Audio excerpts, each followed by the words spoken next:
Welcome to episode 14 of Back to Beverly, and thanks for listening. My next guests are Jonathan and Jackson Prince, a father and son duo who joined me for over an hour to discuss all of their incredible achievements in the entertainment industry over the years. We covered a lot of ground, including some of their fondest Beverly memories and what the school meant to each of them, Jonathan's lengthy list of credits and what it was like being a young star in Hollywood, a fun story about a chance encounter with George Burns in Las Vegas that led to the film 18 Again, what it was like for Jackson to grow up with two famous parents and if he was ultimately destined for the entertainment industry himself, Jackson's collegiate years at Duke and his experience writing the stage play 1660 Vine, which they've since adapted into a film, and so much more.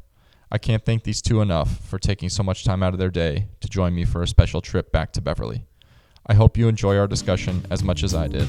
Here's my interview with Jonathan and Jackson Prince.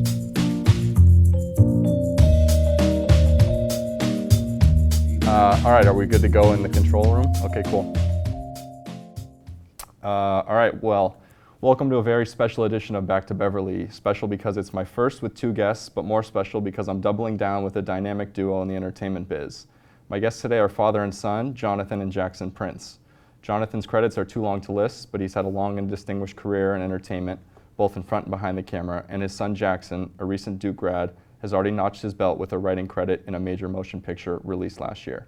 The Prince name is respected throughout the city and has a deep history, especially where our school's history is concerned, and we'll explore some of that today.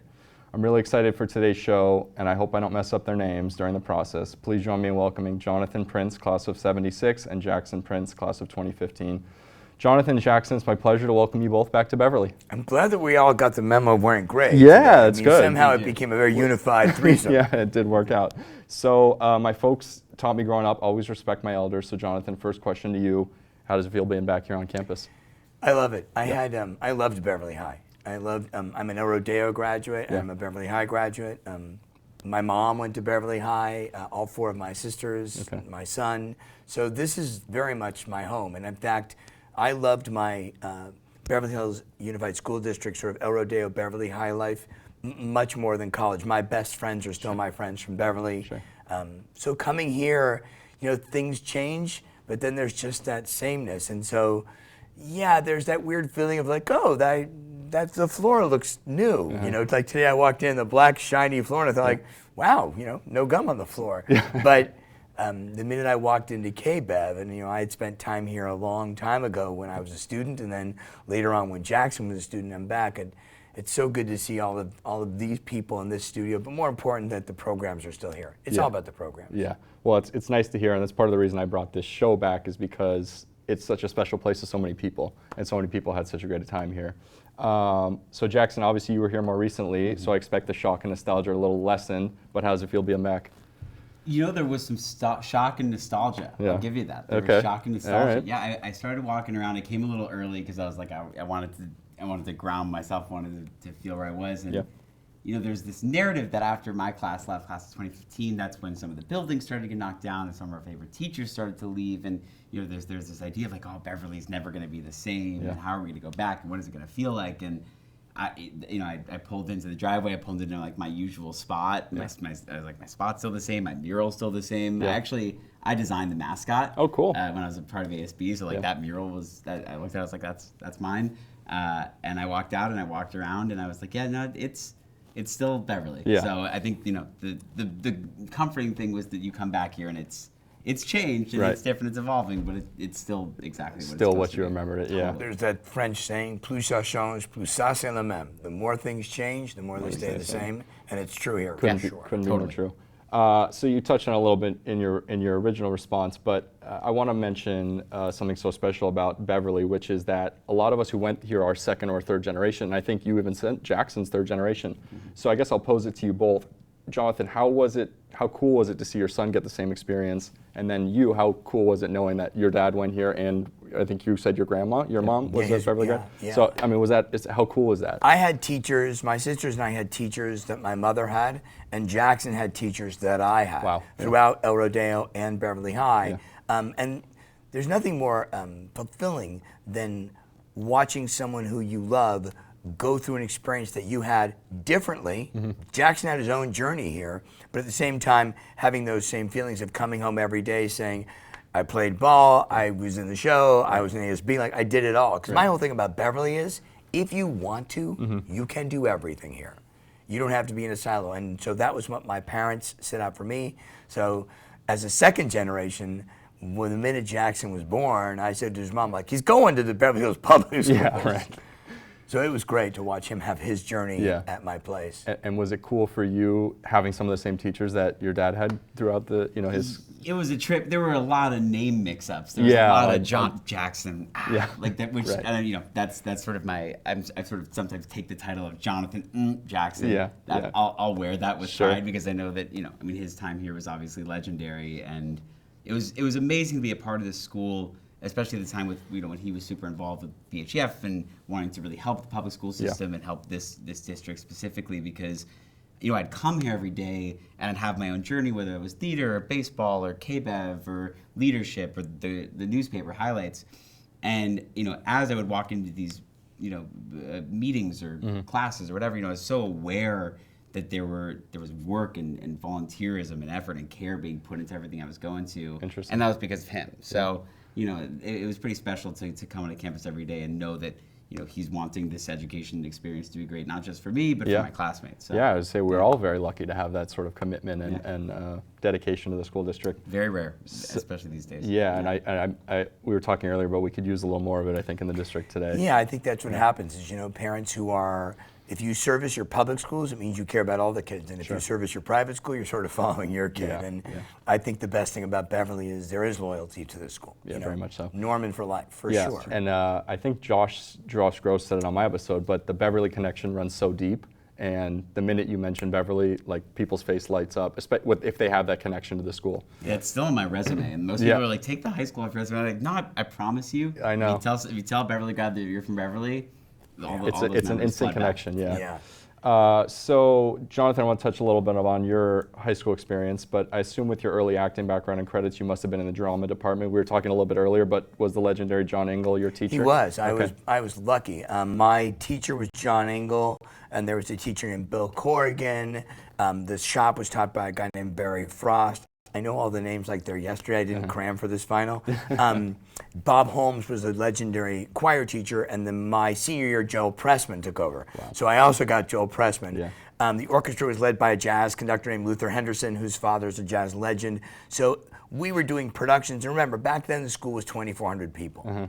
So the drama department was really a snake pit in terms of competition for roles and in terms of who was going to be. And the choir department was gigantic and well funded.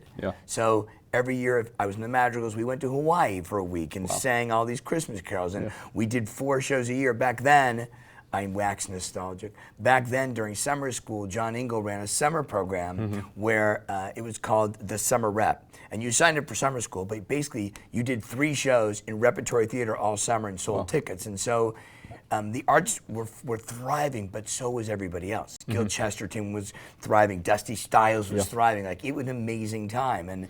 And Jackson got some of that as well. Like, I think the next generation thrived as well.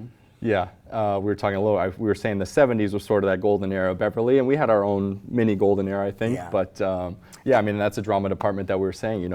Right before you, Richard Dreyfuss and Albert Brooks and Rob Reiner and all these great. Yeah, Joanna Gleason, Into the Woods, and at the same time, there was the reason people always say like, oh, is it because your families were in the business? And like, that's not true at all. I mean, yes, Rob Reiner's dad was Carl Reiner, but Richard Dreyfuss's dad wasn't, and Albert Brooks's real name was Einstein. His name was Albert Einstein, and his dad wasn't, and my dad was an optometrist. And I mean, it was not about connections to the industry.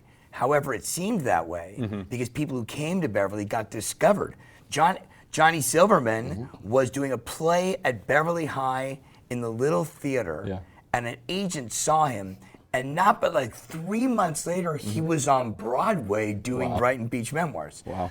Or David, David Schwimmer. Again, like, people came to see him at Beverly High shows. So it's an interesting place. It's a place that you get seen so you better be good. Interesting that this became sort of like a scouting ground for sure. agents and people in No business. doubt. Wow. So Jackson, what about you? I mean, were you also in the theater department at Beverly? Did you play any sports? I think you played baseball maybe when you were here? I did. I played baseball for 4 years. There were some glorious years. Yeah. And I loved that. You know, that same sort of sentiment of, you know, you could come here and you could really try everything. That it was a sampler platter of an experience. But try them well. Like it wasn't just like, oh, like be mediocre on the baseball team. It was like, no, be excellent on this. Do your best. And you know, the environment of the school is going to give you those tools to be great, as great as you want to be in baseball.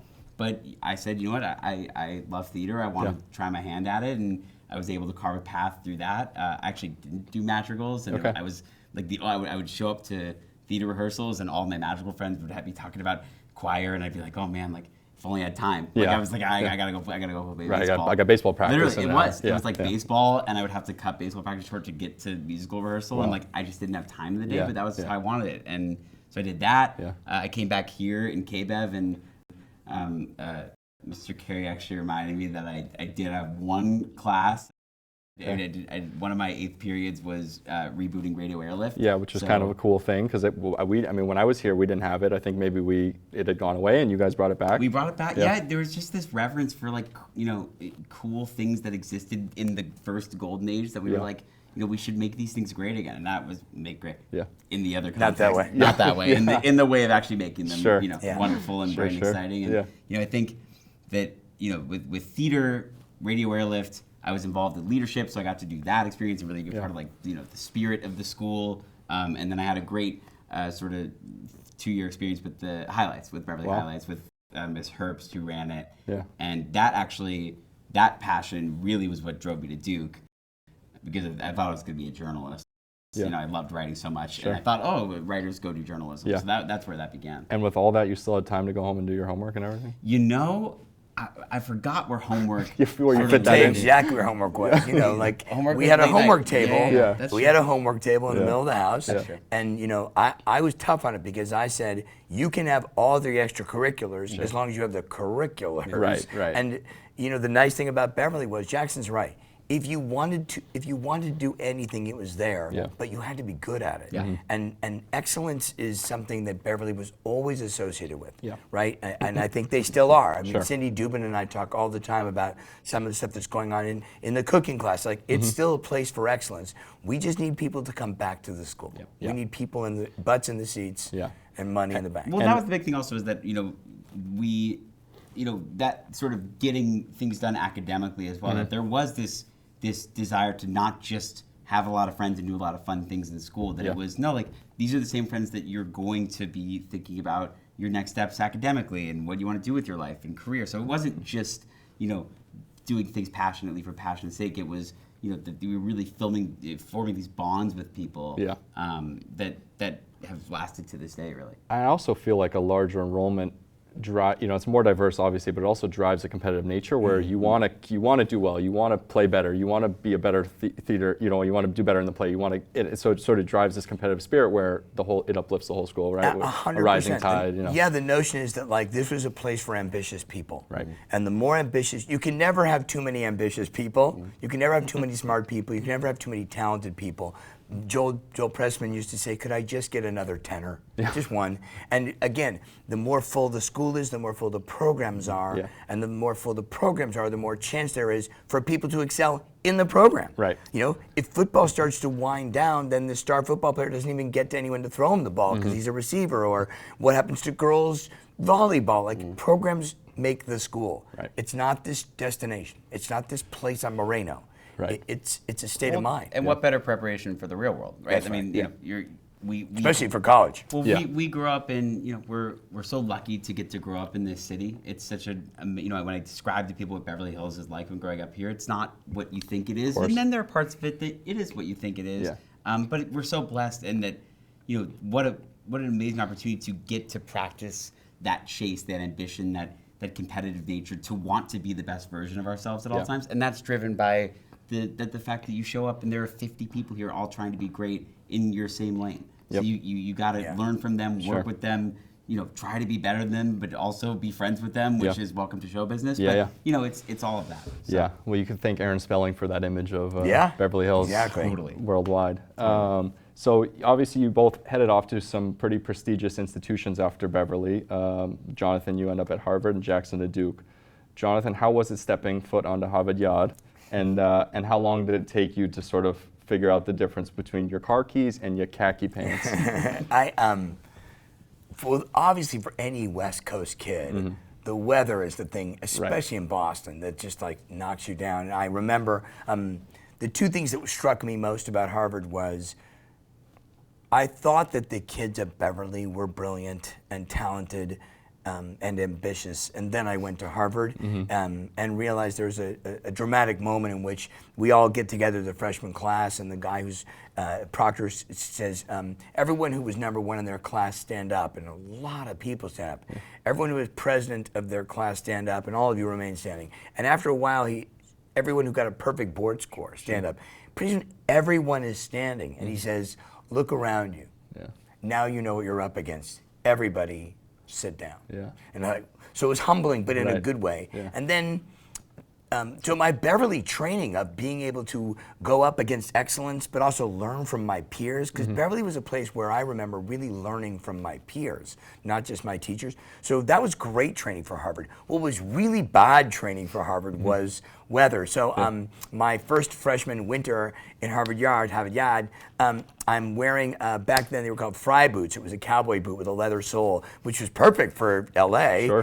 And I'm walking across the yard, and it had recently snowed, and then it had iced over, and I tea over kettle on my ass in Harvard Yard in front of people. And I remember going back to my dorm to the payphone, this is in those days, and calling my folks saying, I'm transferring to Stanford. I can't do this. I can't do the ice and snow. Funny, and they're probably looking at you saying, oh, these LA kids. We were soft. Did you ever consider, I mean, obviously the weather was something, but did you ever consider staying back there after school? I did. In fact, I went to law school there for half of 1L. And then promptly dropped out to be an actor. I loved Boston. I will tell you that, like, I'm a sports fan. It's one of the great sports cities of the world. I love music. It's an incredible place for music. There are, like 45 institutions, academic institutions within 20 miles. So it's a vibrant place. And the weather doesn't bother me that much. It wasn't that. It was just the career I chose to follow, which back then was acting, but acting, film, television, directing, writing, producing, the things that have allowed me to flower. You can't, it's LA or nothing. It's not even New York. It's LA. So Jackson, a Duke Blue Devil, what did those college years encompass for you? You mentioned, I think you maybe were on the paper, you were following the journalism path. Did you hit a lot of basketball games? I did hit a lot of basketball games. I did. Listen, I was between a lot of schools. I was really fortunate to have choices, which nowadays having options is like such a foreign idea. But I had options, and when I chose Duke, it was because I knew that I was going to have the same opportunity that I had at Beverly to really try a lot of different things. And I knew that after Beverly, I had so many ideas of who I thought I was going to be and things that I want to pursue and passions and skills that I wanted to have. And I needed to go somewhere to have 4 more years of that exploration. And Duke was the perfect place for that. And I think another part of it that you didn't really touch on, but it might not have been true for when you were growing up, but what I've really seen really come in handy for my time at Beverly is my liberal arts education, and specifically my humanities education. Beverly, I had some amazing English teachers here, and I really learned how to write here. And I went to Duke, which is like an amazing school. This is a top 10 school in the country that we're talking about, and I was shocked to see how few of my peers had that same kind of training in writing as writers. Well, that's for sure. I mean, I think you'll find any of the high-power academic institutions back east that when you were at Beverly, both of you, when I was there, they taught us how to write. They taught us how to analyze literature. They taught us how to read a textbook. It was a place where that was rigorous, and it shows up because then you go to a place where there are kids who haven't had that training but are excellent in their schools. And where they're most efficient is writing and reading analysis. And I see it even today in like the simplest forms, just in my day-to-day job with people writing emails. It's like they can't construct a simple email to another person. Yeah. And I'm so thankful that we had this training growing up, because you don't forget it and it sets you up for success. Not at all. And so Duke just ended up being a place that I had a very similar sort of to his Harvard experience, just like trying a lot of different things, doing theater. Yeah.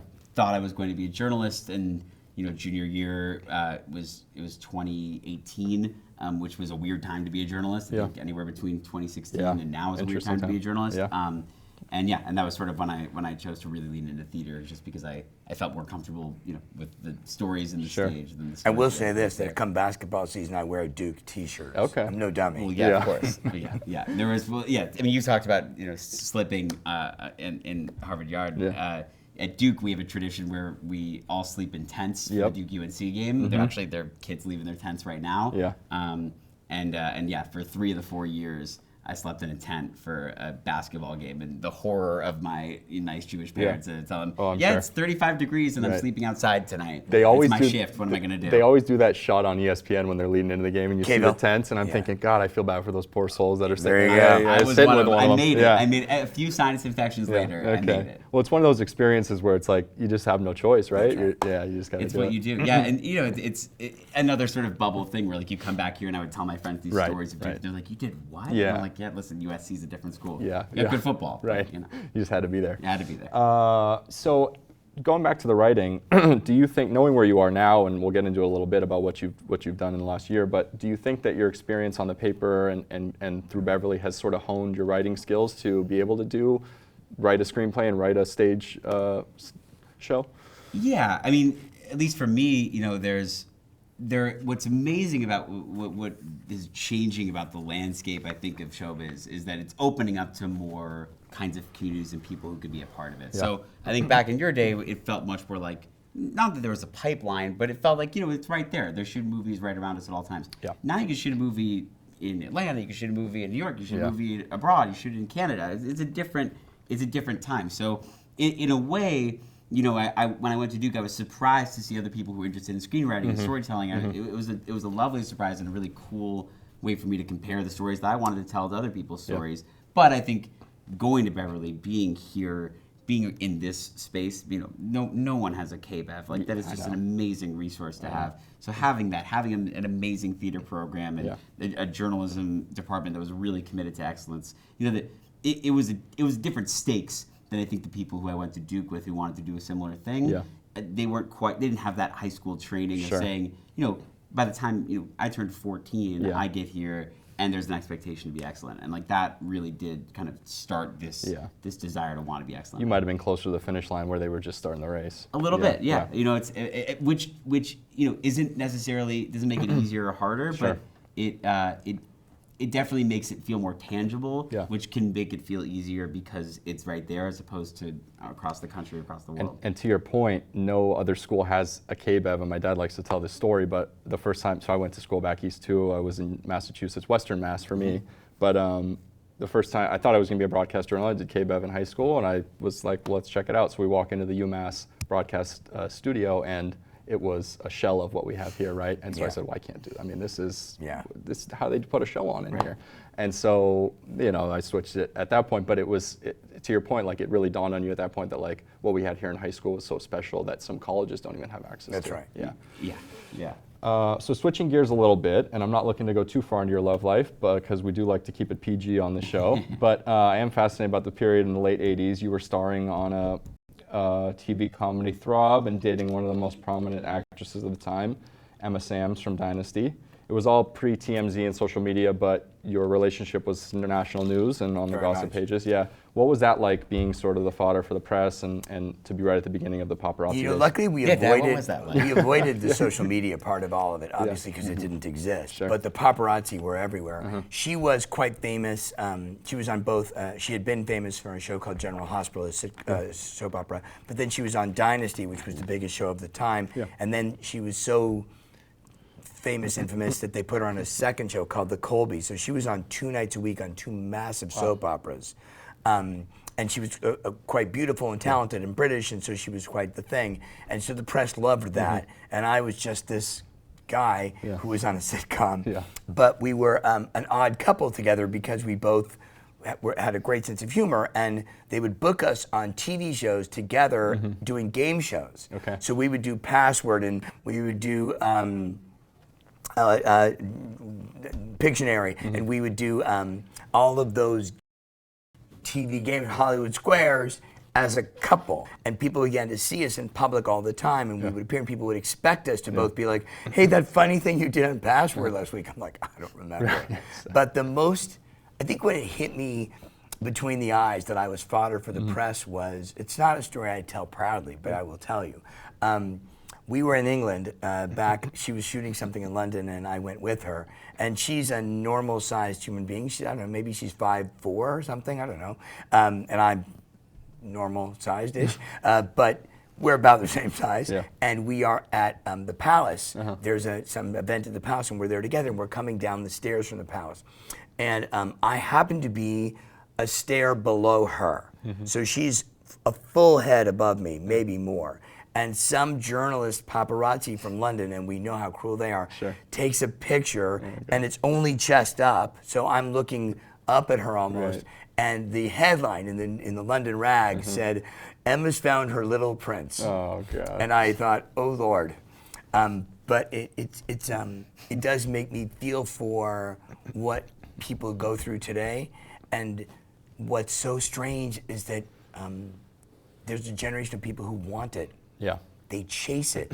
They want the paparazzi. They want the social media. They want it around them. And I think you haven't learned the lesson yet. Well, I think there's a myth, and I want to ask you, that agents and managers today almost tip off the paparazzi. They do. So we have a great story about that. So a famed Little League team that I coached with my friend Dan Lieb, we coached a team, and Jackson and his best friend Mason were on the team, and we did this together for many years, Dan and I, and we coached many kids in and out.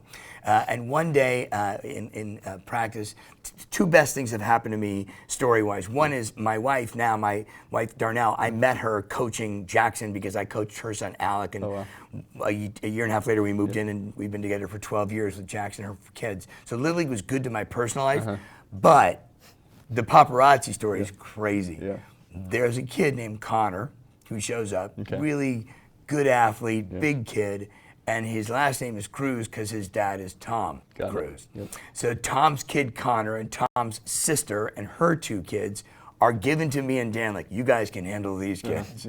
So Tom, by the way, I have the greatest of respect for Tom Cruise because the way he handled himself was when we had games at Roxbury Park, he or his manager, someone would tip off the press, they would come before the game, they'd take pictures of Tom. He was with Katie at the time, she was pregnant.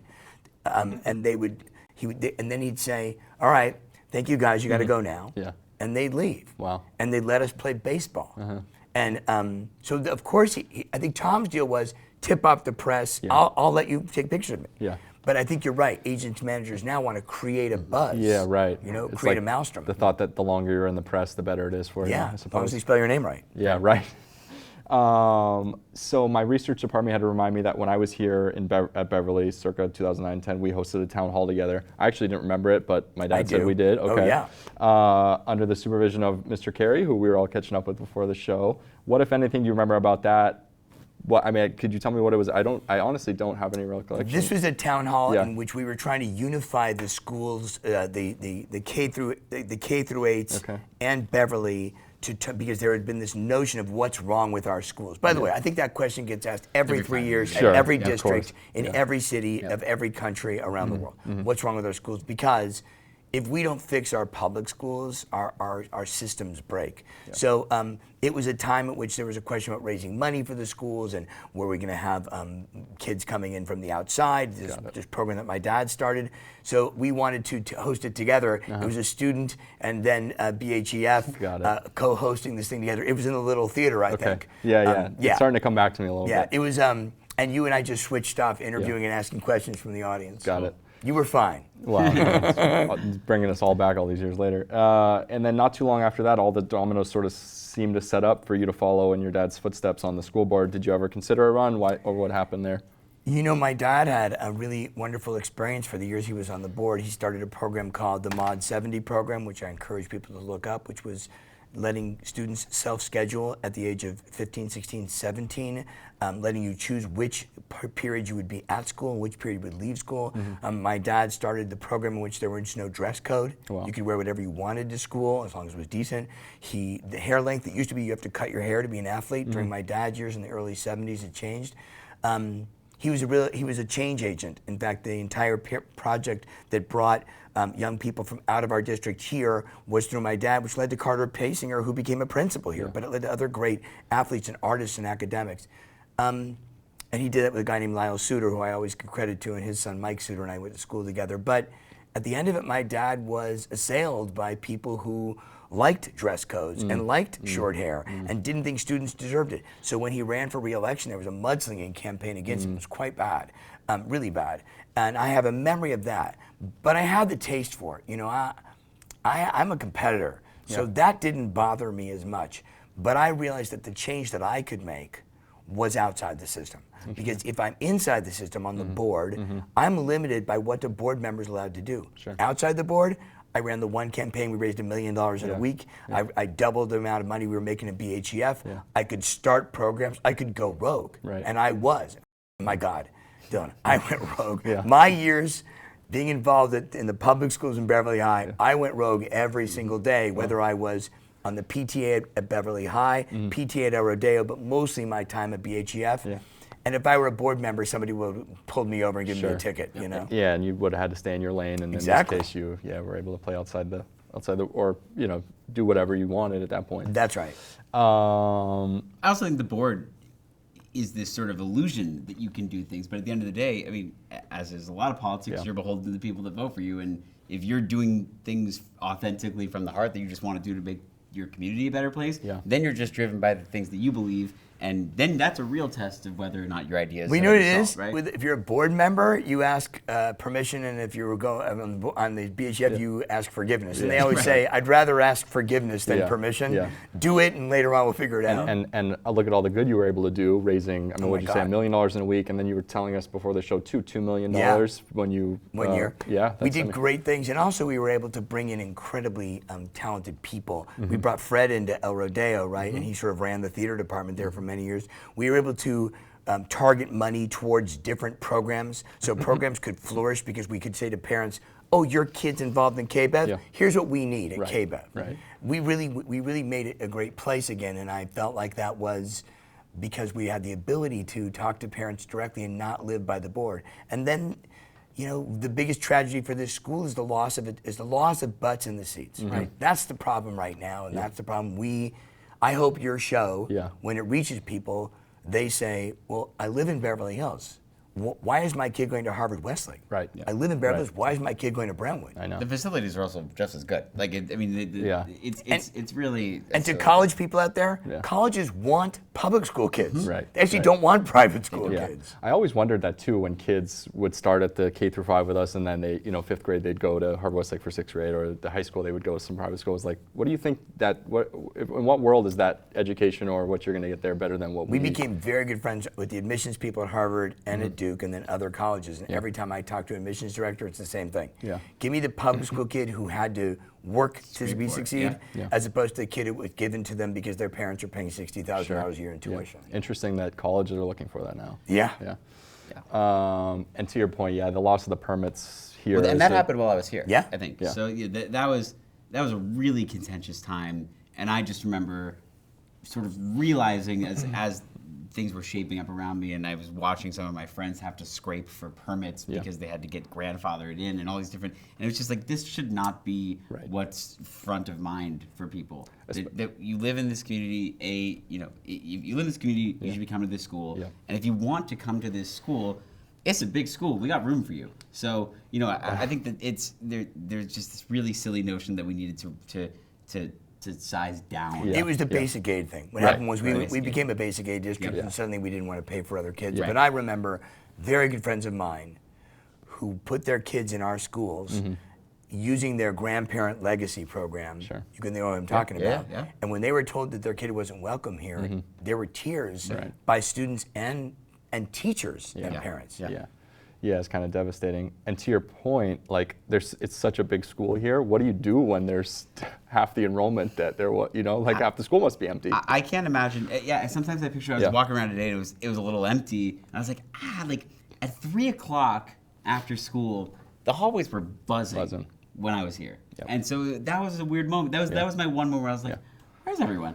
I told you when I went to school here, the football team, there was varsity, JV, frosh soft, and something called C football, which was a bunch of undersized people like me playing. Yeah. Now, can they get, how many kids are on the varsity team? I mean, it was it's not just the arts, and it's also not just athletics.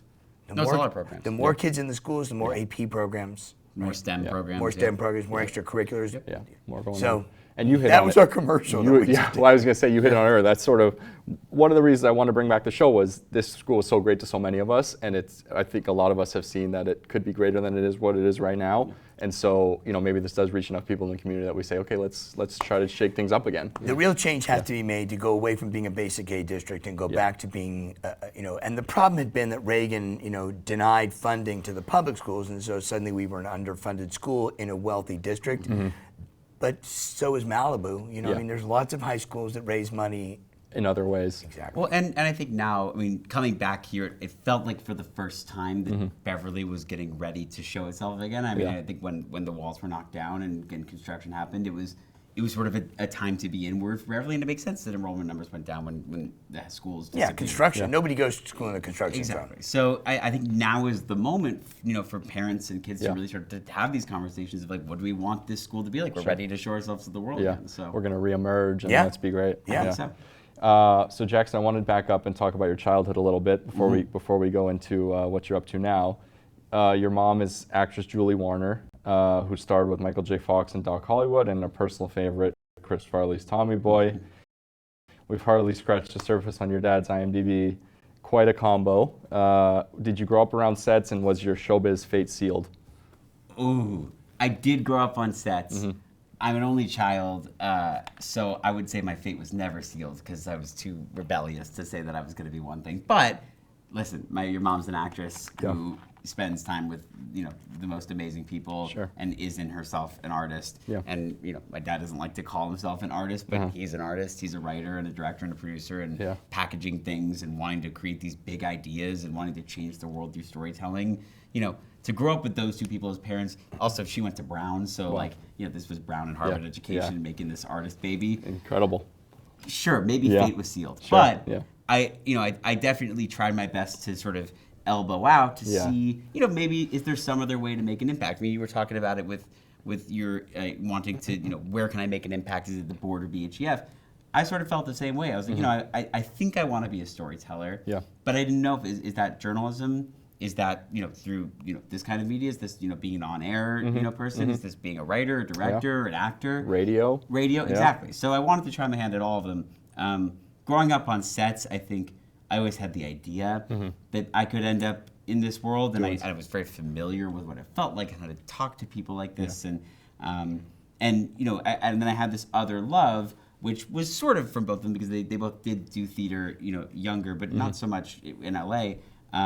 That I had this love for theater, specifically musical theater. So that was just something that I always had in my head of like, one day, maybe I'll live in New York and I'll pursue Broadway, and I don't know what that looks like, but I'll get there one day. You'll work it out, We'll see. And Jackson was the opposite of a Nepo baby, like this whole Nepo baby thing that people talk about. I think that when Jackson was in 7th grade, I think, and they were doing at El Rodeo, was it Aladdin? They were. Aladdin. And Whoopi Goldberg is an old friend of mine, and she happened to be in town, and she happened to come to the rehearsal. And that next day on The View, she said, like, oh my God, greatest thing happening at this school. And for the next 2 weeks, you couldn't get in the theater. Sold out. Sold out. The El Rodeo Auditorium was full. And by the way, Ramon Zaragoza was the other. Oh, very cool. And Ramon was in it too. Yeah, with That's the other awesome. And somebody came up to me during the performance and said, oh, is that your kid? And I said, yeah. And they said, he's very talented. And thank you. Maybe he wants to be on the Disney Channel. I'm like, no, maybe he doesn't. You're right. And they said, well, you have no idea what it offers. I said, oh, I know exactly what it offers. And so what I've said to Jackson, and his mom's the same way, which is, we'll open any door for you. But you have to walk in on your own. Once I open a door, once I say meet this agent, meet this person, you're on your own.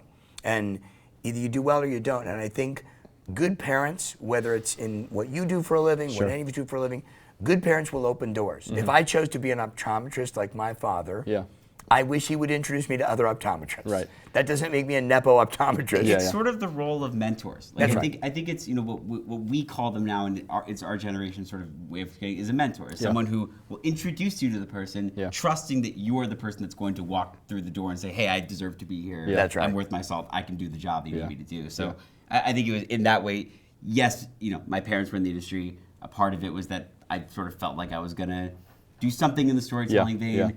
But I was really going to allow, the things that I wanted to do and how I felt I could make a difference and make an impact and tell stories to decide what that career would look like.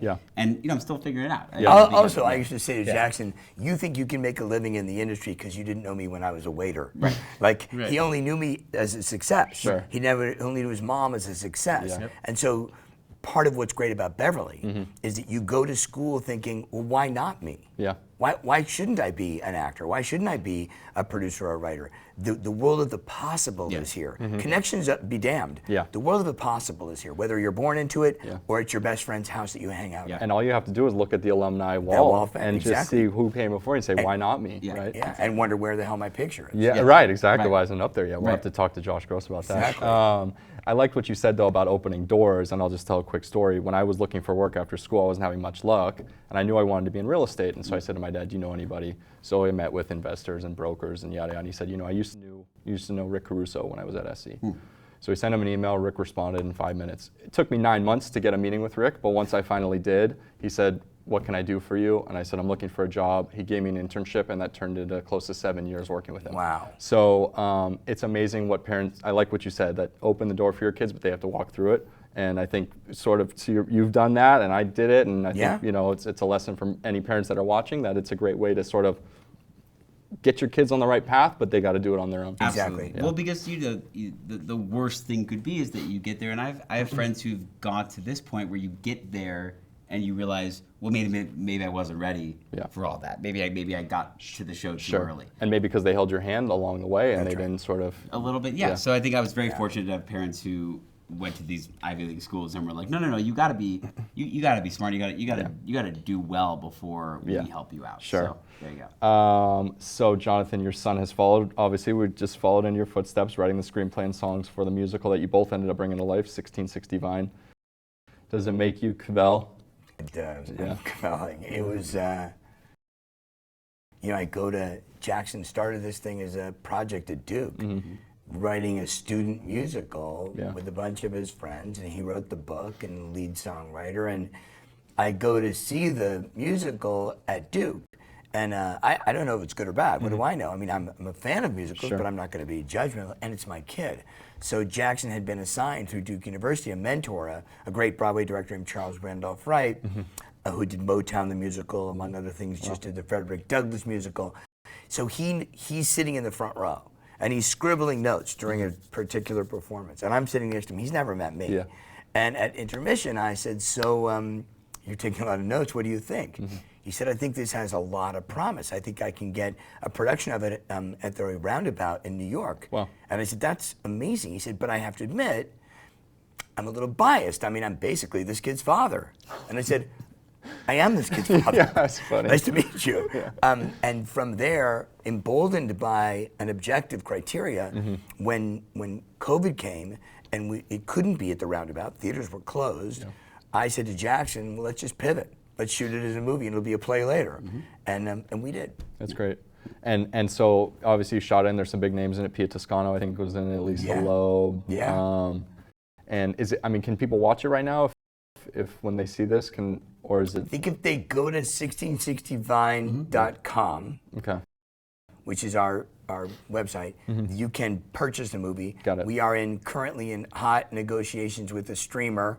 I can't tell you the name of the streamer with the ears, to put it on a streamer. But what's most exciting, Jax, you could talk a little bit about the fact that we've actually seen it on stage. Yeah. Oh, cool. So, the really cool thing, and this is sort of, when you write a musical, which I've written one full one at this point, and beginning my second one, so I'm talking like I know things, but I know about one of them. The most thrilling part, I think, about musical theater is that you get to see your story told many times in many different ways. That it's not a movie. Yes, we made the movie, and the movie will last, for as long as it lasts until we all burn out. So that's pretty cool. Yeah. But what's amazing about theater is that this story can be told many different ways now. So one of the examples of that is that we got to see Hollywood High School, which is right down the street, put up the production of this musical for the first time. So we worked with them for a few months. Yeah. We developed the show with them. We started to stage it. I had staged it a few times before we made it a movie at Duke and through some various Zoom readings, but this was the first time with a bunch of high schoolers. And the promise of that gave me great hope that this could be something that eventually a school like Beverly could do, or a school like Des Moines High School could do, or where you name it. So so the exciting thing is that we've struck a deal with MTI, which is the licensing company for all musical theater shows, and starting in the fall of next year, any high school or college or any amateur production can happen of the musical. That's awesome. Well, I look forward to the day Beverly puts it on, and I look forward to it too. Opening night. Yeah. So it might be a silly question, but the title of the musical, does it come from because when I had graduated early 2014, 2015, there was an actual apartment complex on Vine that had these like social media stars, and there was actually a Beverly kid that lived there. So is that the inspiration for it? It was like the original Hype House. Yes. Yeah. So the idea for it was basically that I'd read an article about it in the New York Times.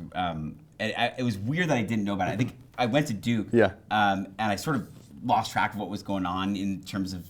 It's easy to. They weren't really influencers yet, though. They were still YouTubers and Vine stars, that app Vine. Yeah. Which is, I'm sort of still convinced that they moved there half sort of jokingly because they got famous from the Vine app, and now they went to interesting. I still think that's I didn't even part make of that it. connection. Although they were on the corner of Hollywood and Vine, which is a lot of fame. Sure. Yeah. So it was based on that building and just this idea of lots of people from lots of different places moving to a city like LA, thinking it's going to be one thing because they're famous and they know what it looks like to be famous. Right. And then, they're in for the shock of a lifetime because you don't know what it's like until you're in it, especially if you get famous for being an influencer or a YouTuber. You don't go through like the traditional routes of fame. It's still a Wild West. And we're still trying to figure out how to create these pathways that feel legitimate and safe and secure for people who do go virally famous. So. Dillon, you can dig into your real estate homework because the name of the real building is 1600 Vine. Okay. And we wanted to call the movie and the musical 1600 Vine. And we learned in trying to clear it for future use, both in theater and on film, that you would be actually potentially liable by some resident to say, well, that's not me that you're portraying up there. So we had to find an address that didn't exist on Vine, but sounded good in the lyrics that Jackson had written. There was a long conversation with our music supervisors. We were like, 1610? No. 1630 Vine? Yeah, it's a little bit. So we got to 1660 and we realized, It's the story behind the story. Exactly. Yeah. So. Wait, one more story behind the story for your viewers. Yeah. We cast a kid to play the lead, a really talented actor, Cambodian-American actor, whose name is Mooney, but he has a longer name, and that's the punchline. After we cast him, he says, I need to talk to you about my family a little bit. And we said, oh, gosh, what's going on? He said, yeah, my uncle is the king of Cambodia. Wow. And we said, what? Yeah, my mother is the princess, and my grandfather was the king, and now it's my uncle, and I'm in the royal family. We thought, by the way, like, you think Beverly High has entitled royalty? Sure. He's royalty. Yeah. And the joke. Well, suddenly we're the princes. And the real prince. Yeah, and the the prince prince. in the movie. So he's the star of the movie, and could not be a nicer Lovely person kid. and incredibly talented. And you guys had no idea during the audition process. It was a self-tape audition. We had 5,000 self-tape auditions come in for the musical. So we had an amazing casting team go through everything, and he ended up being the one that we wanted for the lead. So we cast him because he's a great singer and a great actor. Right. And then it was only after the fact that he was like, hey, before we have a meeting, and you're going to notice that some people call me Your Highness on Facebook. It's not a nickname. Yeah. So we had that sort of. In fact, when his parents came to the premiere, we were told you can't touch them, you can't shake their hands. Yeah. It was, but lovely, really good people. Does that come with like intense security on the set at all times? No, not on the set. Our set was a pretty closed set, very safe. His family travels with people, obviously, and we just closed a deal where the movie's going to open in Cambodia with a royal premiere in April, awesome. and then Moody's going to direct a production of the show, the play, in a Cambodian high school. Will you guys get to go? Oh, get to, have to. Beautiful. It's a get to that's a have to. Beautiful. Exactly. Well, we'll have to have you back on afterwards. That trip and once it's up streaming, so we can talk about how that's going. Absolutely. So the production house that ends up producing 1660 Vine is Film Co., which you started with your co-founder Peter Samuelson, who happens to be cousins with Emma Sams. Yes. Was it through that relationship in the 80s that you became acquainted with him, or just pure happenstance? No, I met Peter through Emma for sure. And Peter's a very philanthropic guy. He started a number of nonprofits. One is the Starlight Foundation, which grants wishes to chronically and critically ill kids. He started that with Emma. And then he's others. Most of them are all about kids. A lot is about foster kids. And he and I both felt like, and he's a producer, he has 28 made films, including classic Revenge of the Nerds. We both felt that storytellers, and Jackson's right in this vein, that storytellers, and you're doing it too, Dillon, which is when people hear a story, whether it's a podcast or it's a short film or it's animation or a documentary or an episode of a television show, good storytellers move their audiences from ignorance to awareness. Great storytellers move you from ignorance to empathy. You feel something for like, oh, Jackson Prince, I like that guy. That's because you did a good job, right?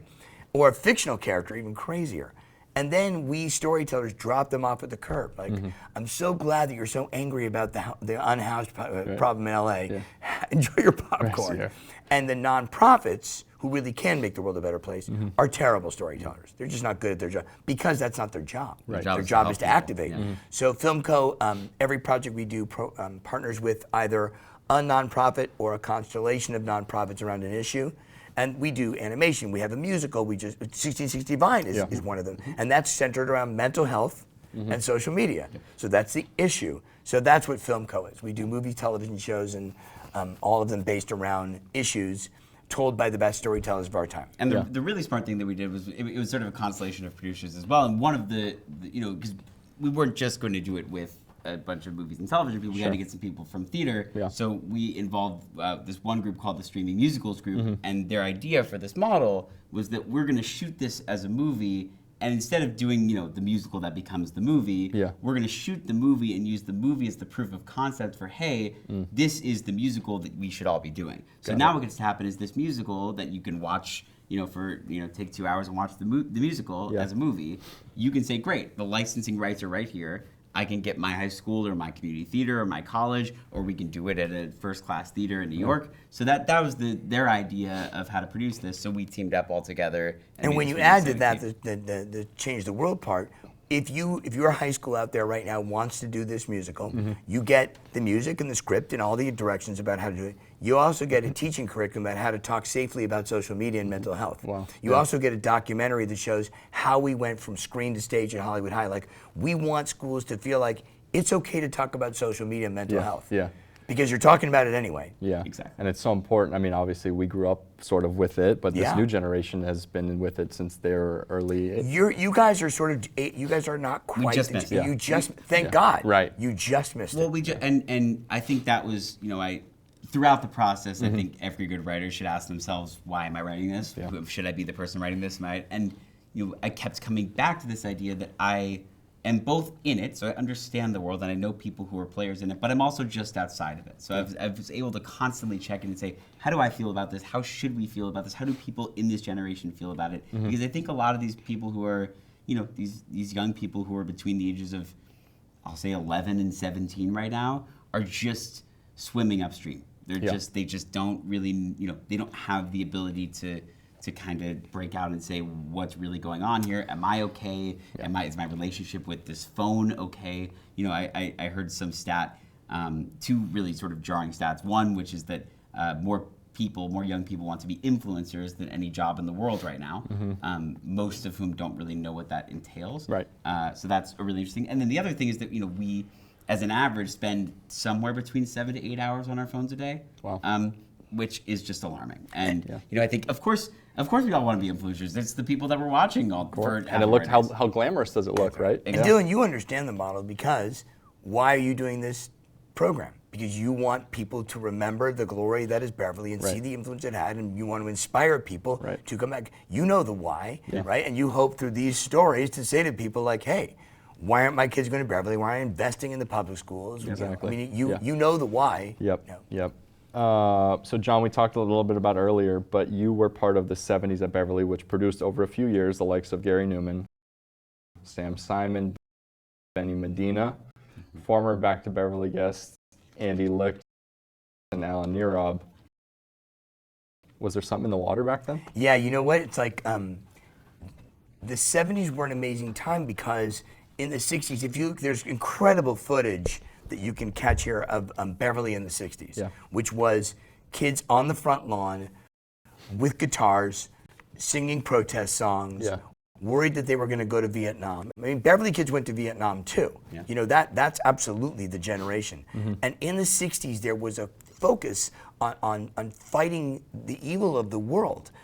By the time I got into Beverly, it was more about, the war was over. And suddenly we could focus on arts, and we were part of the first Earth Day, I think it was 1971 or 72, and there's a picture of us marching down Wilshire Boulevard from my rodeo. But because we could focus on those things, because we didn't have to worry about the war, because the school was incredibly well funded, because it was safe, because it was an open campus, people coming and going, there was a freedom about it, and at the same time, we've said about this earlier, a healthy competition. The Benny Medina story is that we did Fiddler on the Roof my freshman year. John Eagle directed it, and the school was largely white and largely Jewish. But Benny was I think one if not the only black kids in the theater department at the time. But he was so talented. Benny's a great singer, and he played a character in Anatevka, who there's Reb Nachum the beggar, and there's the rabbi, and he was Reb Benny, and he. There was colorblind casting in 1972, right? Because Mr. Ingalls said, why wouldn't there be a black man in Anatevka? So the arts department was open to everything. And the other thing was because we were challenged to that greatness, there were opportunities. There were 6 shows a year. There were the summer shows. There was a Shakespeare festival. So more people could play. It's like the football team thing, right? What happens to an undersized kid today? Can he play on the varsity team here? No, he'll get the snot kicked out of him. Back then, see football. Frank Confletti's your quarterback. Did you ever work with any of those guys throughout your career? I did. Benny and I worked together throughout, and Benny famously produced and was in a group with Carey Gordy, Barry's son. So the Gordy kids went here, and Carey, great guy, good friend. He was at my wedding. We worked a lot together in the music business. Almost everything I do involves music. I did American Dreams with Dick Clark. When I just did American Soul, the Rise and Fall of Don Crooner. So Benny and I always worked together in music. But at the same time, as I told you earlier, David Lawrence, who's son of Steve and Edie, all the parents out there know who they are. David's a composer who's composed, I think, 4 scores for the features and movies I've directed. He did the work on 1665. Wow. Sandy Grushow was the president of Fox. I did shows for Sandy. We did stay together, and Jackson's right. I think you probably see it yourself, which is if Beverly's in your history, if Beverly's in your resume, if you can tell a story about something in the hallway or the cafeteria, there's a bond. And you're more likely to want to work together loyally, right? I interviewed Charles Rosen for the podcast who wrote Beverly Hills 90210.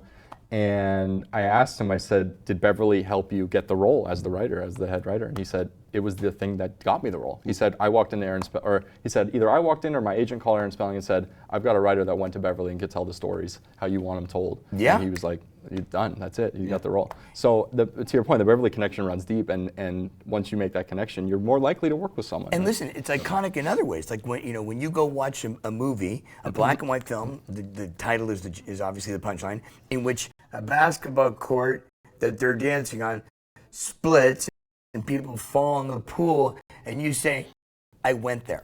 That's not a prop. That's my high school. That's real.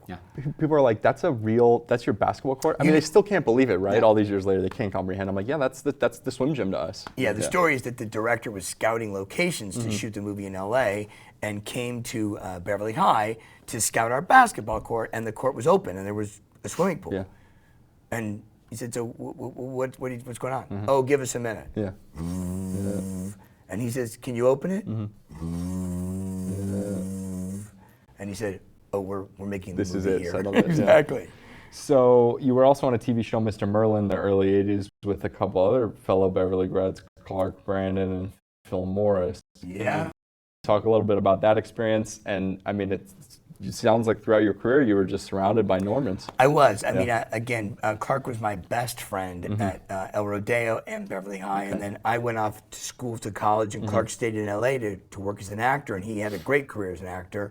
And then by chance, when I came back and I decided not to be a lawyer, and I was a waiter, and I got an audition for this show, and I said to Clark, "Hey, I'm auditioning for the show," and he said, "So am I."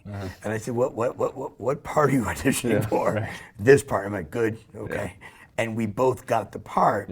And that night, his dad, Peter Brandon, who I grew up at their house hanging out, he lived on the 100 block of Bedford, below Wilshire. We lived on the 200 block. We were literally neighbors. I mean, we were playing hide and seek at Roxbury Park and playing ditch all night.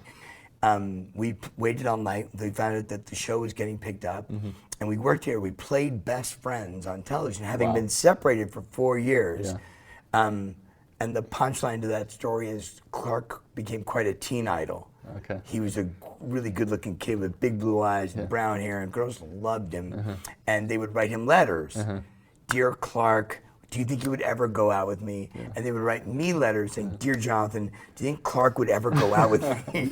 So I was the best friend, and it was a great experience. And I think you ended up in Tiger Beat. I think Clark did too. Is that the role that landed you guys? Yeah, that's the role that landed as Tiger Beat. And I spent a lot of time in the teen magazines answering Clark's email. And it was, that led to the MSMs. So like that. That's early press too. Being in the teen magazines, again, that's a weird focus too, because you go, and another classmate of mine who you should absolutely interview for this is Sean Cassidy. Sean had an amazing pop career after his brother David Cassidy, and Sean's now a television showrunner, and he's incredibly powerful. But when Sean was here, Sean in his senior year of high school would go off and do concerts to do Run Run and sing his big hit songs, and then come back to school again. And so all of us who had that experience of young success, but not online, we were sort of safe. And again, I look at now what happens to the young stars, and I think, would you really want to, would you? And Jackson's movie's all about that. Would you want to do this? It's hard, I think, for that generation, because you can see all the bad things that people want to say about you, right? It's at your grasp, and so the minute you log on, it's like, God, you really want to be reading that stuff? That's right. I don't know that it's no one's screening your email. Luckily, nobody's coming at the Back to Beverly pages yet, so not yet. Not yet. This will be the episode. Right. But it is really interesting. I think that there is more of an awareness. I think also growing up in LA, I mean, definitely Beverly Hills, but also in LA, there's an awareness of the danger of it a bit more, because I think we do grow up knowing these people. We walk into coffee shops and we see that person who just got canceled on social media. We saw that person who just had their biggest secret, blown out of proportion. That's right. So we know them, so we know the danger of being too, sort of front-footed. So there's actually a bit of a back-footedness to a lot of my classmates who go into things like, listen, sometimes you write and direct so that you don't have to be in front of the camera. And I think I'm certainly wary of it. I know that that maybe my place is to help tell the stories of other people. And I think that's a blessing of growing up here, is that you're exposed to that at such an early age, and you see what stardom brings and what the downfalls could be. Because Beverly is a brand. And it's a brand. Very much so. So Jackson, I want to talk to you a little bit. I know it's early, but obviously you are sort of making your way into the entertainment biz. We talked a little bit earlier about Roman Zaragoza, who was in the Roman, who stars on Ghost and graduated around the same time as you. Hannah Einbinder obviously is on the HBO show Hacks. Ari and Mandy's got a leading role in the Showtime reboot of The L Word. I mean, you guys are sort of now the up and coming. Is there anyone else around your year that we should be on the lookout for? Well, listen, I think on the lookout for anyone someone says they went to Beverly High and they're doing this, you got to watch out, because there's something else going on. That's a good point. Hannah Einbinder and I, we went to like Shabbats together, like as kids.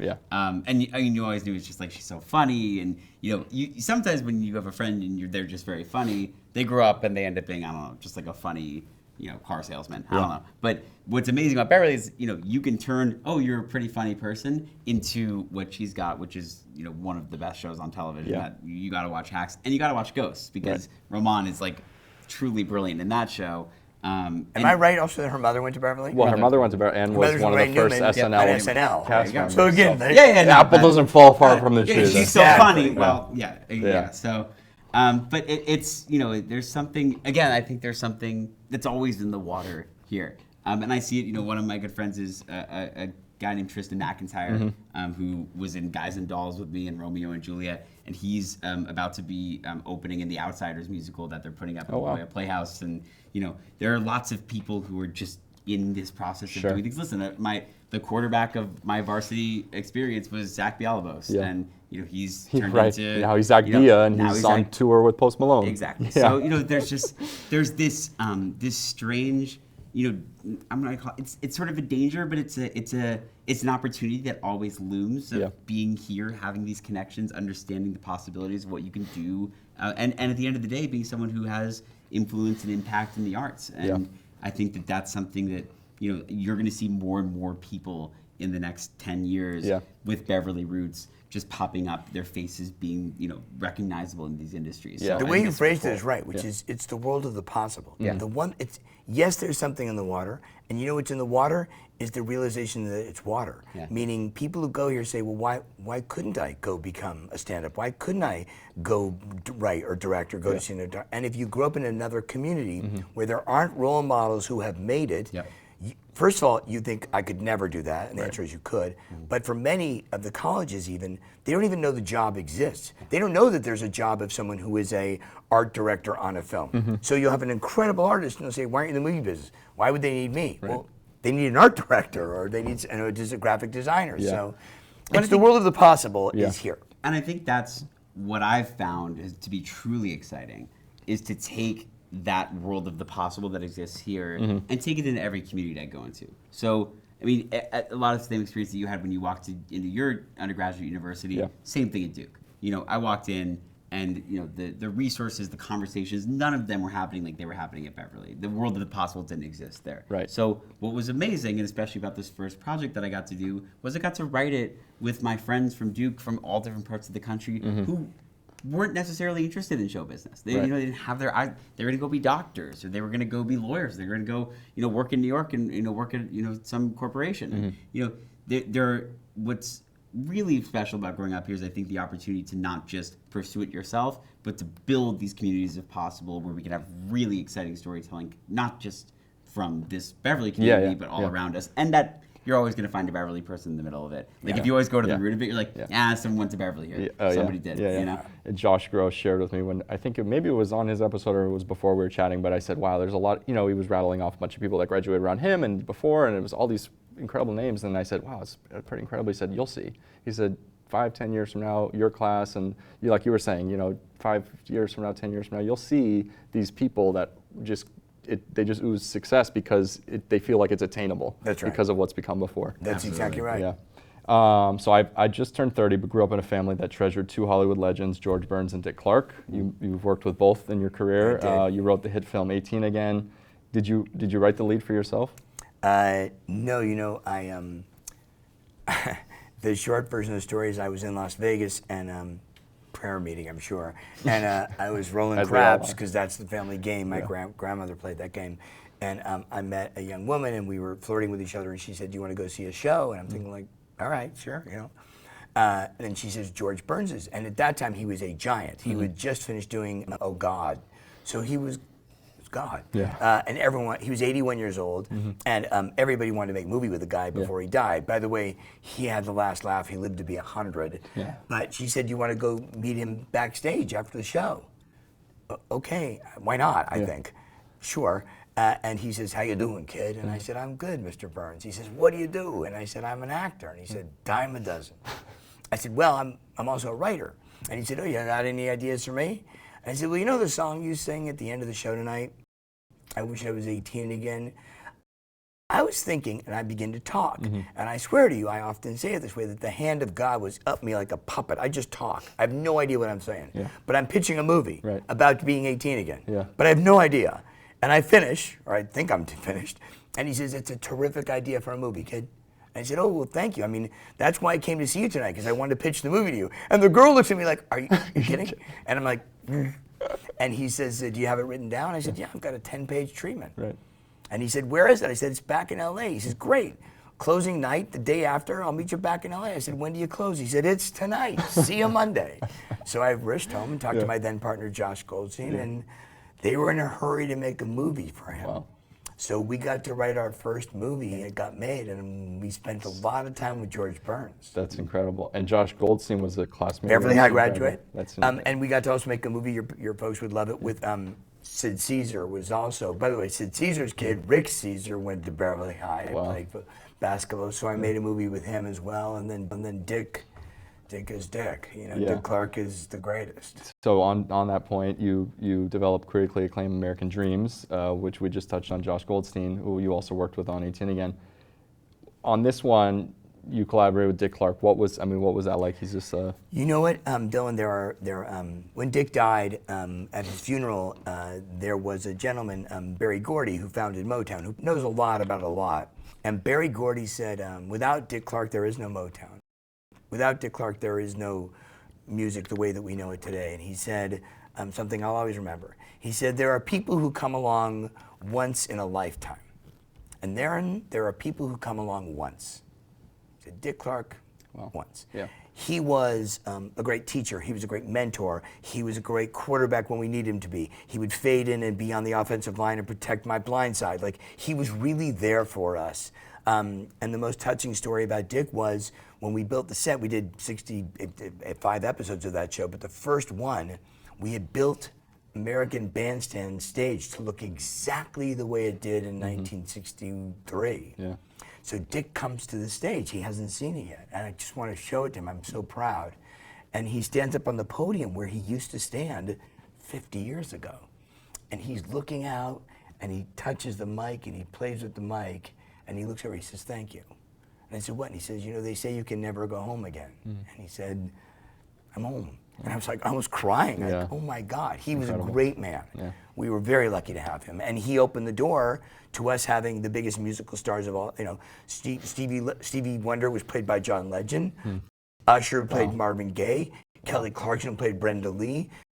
It was an incredible group of people. Yeah. Alanis Morissette, all because they honored and revered Dick. Sure. He opened the doors to a lot of... He did. Wow, it's incredible.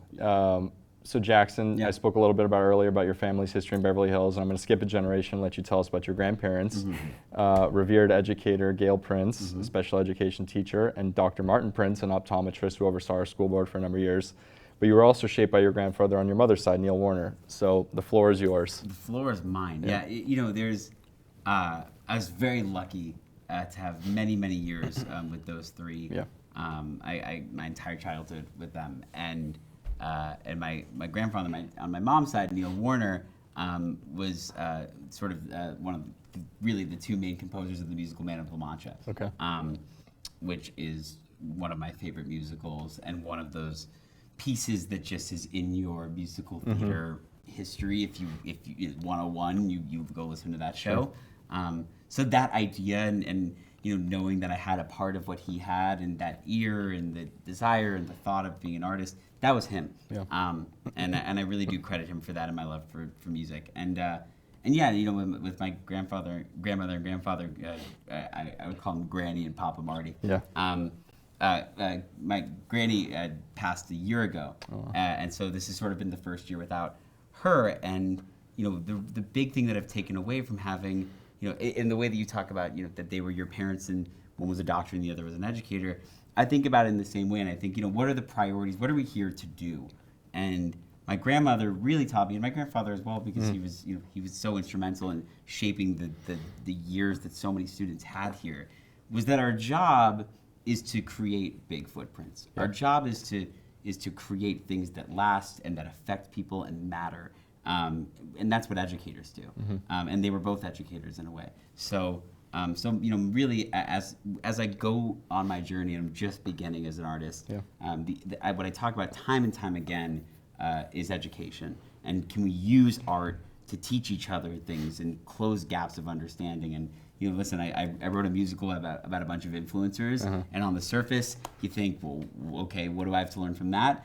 And you know, I think the big surprise is that there's a lot to learn. And you know, we walk into this world and we make such a big mistake. We think that we know everything we need to know. Mm-hmm. And I think the job of every great artist is to go into every new day with a question. And I know that my grandparents did that. And so, I thought of them the entire process of writing. And every time I pick up, a pen and paper and starts on a new idea, I go to them for inspiration. It's nice that you had such a long time with them. And I feel like that generation is so special because they've seen so much in the world that's happened over the last 70, 80 years. Yeah, and my mom lived on Palm Drive, went to Beverly Vista, walked to school every day, followed by her pet duck. Oh, wow. That's how long it goes. Yeah. Often rode horses on the bridle path of Santa wow. Monica. Yeah.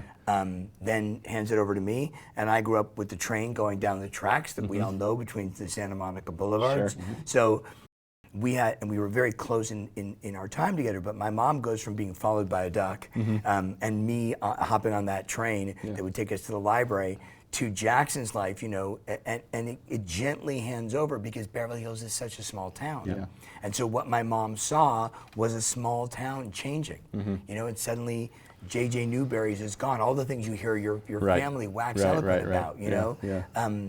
But what's left? There's Nate Niles is left. Yeah. Nate Niles is left. Surviving.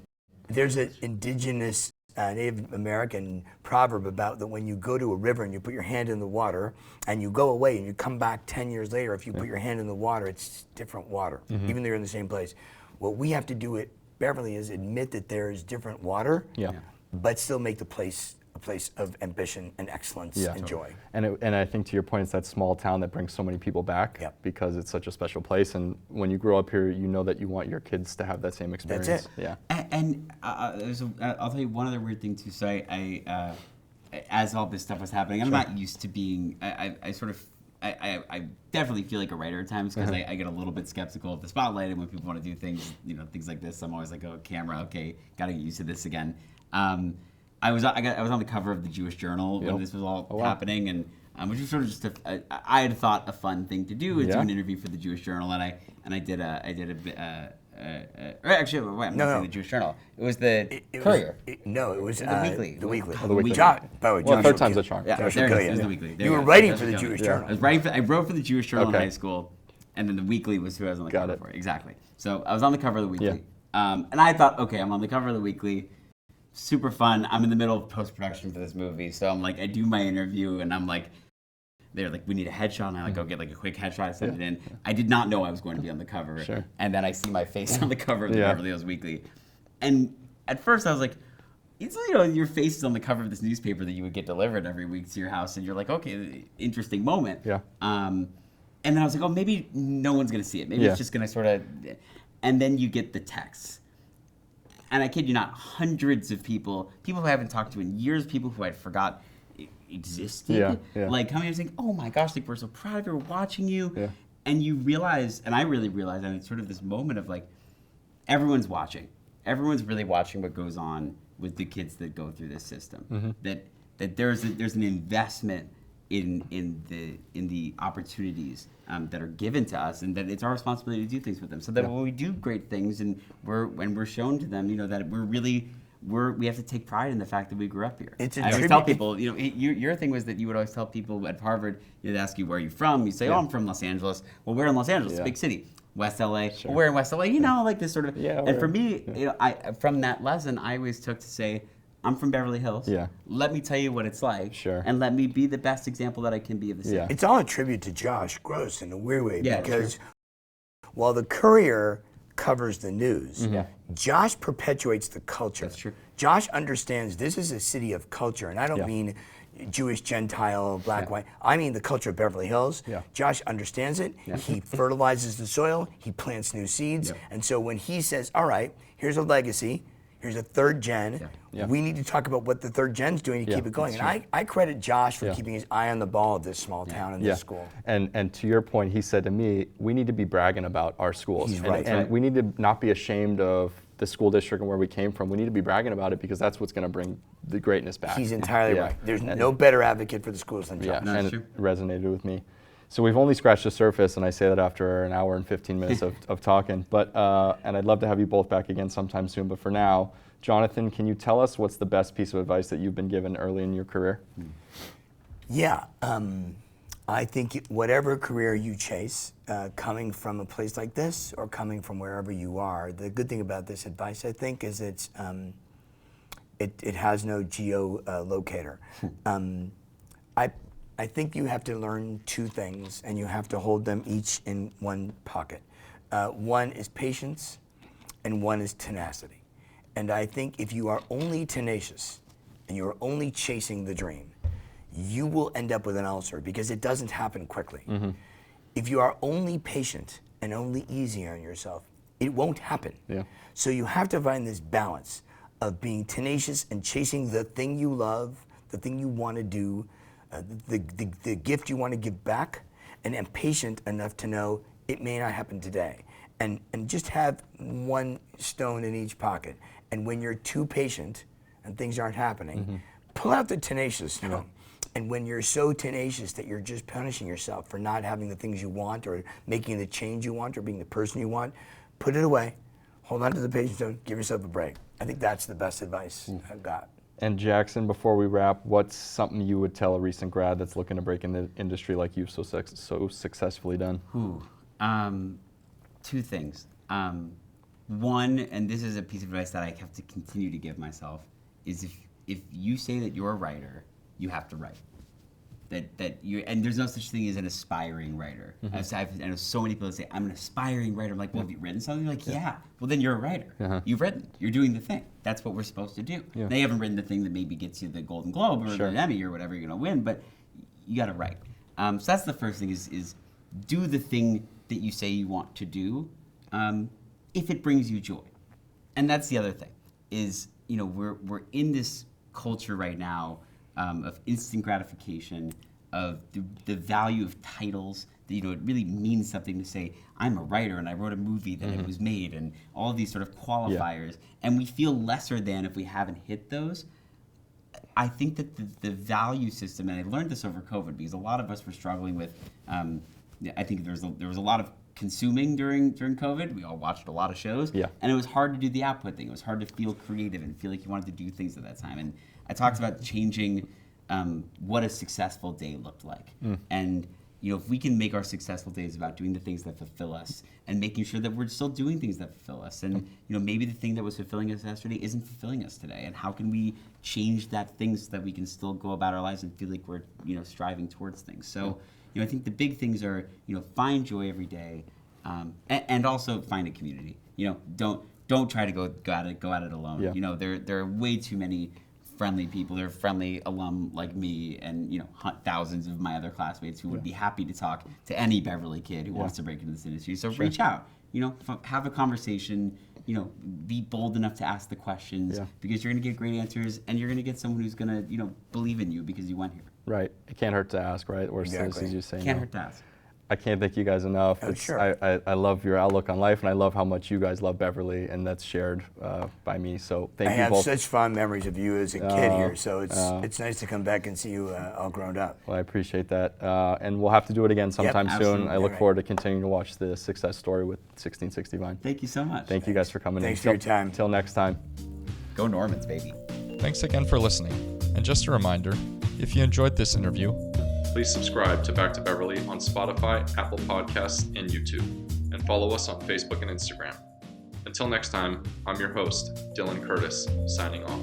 Today's Back to Beverly was recorded live in KBEV's Studio B on the campus of Beverly Hills High School under the supervision of Media Director and Executive Producer Romeo Carey.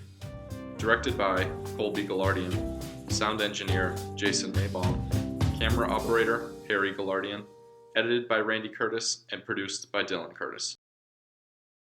Did you press record? Guess not. Did you guys get all that?